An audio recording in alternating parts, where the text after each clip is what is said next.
दोस्तों अगर आपका भी गूगल क्रोम का जो टैब है वो पहले ग्रुप में था और अब आपको लिस्ट में मिल रहा है, तो आप दोबारा ग्रुप में करना चाहते हो तो किस तरीके से आप ग्रुप में कर सकते हो, इसका कंप्लीट प्रोसेस इस वीडियो में बताने वाला हूँ। दोस्तों वीडियो में आगे बढ़ने से पहले अगर आप चैनल पर पहली बार आए तो चैनल को सब्सक्राइब कर देना और वीडियो ठीक लगे तो वीडियो को एक लाइक जरूर कर देना। तो चलिए शुरू करते हैं। ओके दोस्तों, सबसे पहले मैं आपको रिक्वेस्ट करूंगा कि अगर आपका गूगल क्रोम अपडेट नहीं है तो आप प्ले स्टोर में जाकर सबसे पहले गूगल क्रोम को अपडेट कर दीजिए और आपको गूगल क्रोम को ओपन कर लेना है।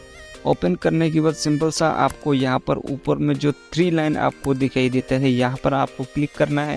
दूसरा भी एक तरीका है वो मैं नहीं बताऊंगा, उससे आपको परमानेंटली नहीं होता है, तो अभी मैं यहाँ पर जो तरीका बताऊंगा इसका आपका परमानेंटली सोल्यूशन मिल जाएगा। तो आपको यहाँ पर 3 लाइन में क्लिक करना है।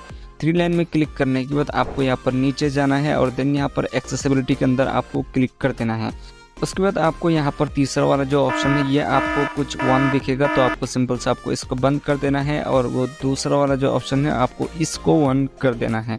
जैसे आप इसको 1 कर दोगे तो आपका ये जो प्रॉब्लम है ये सॉल्व हो जाएगा और आपको आपका जो टैब है वो आपको ग्रुप में दिखने लगेगा।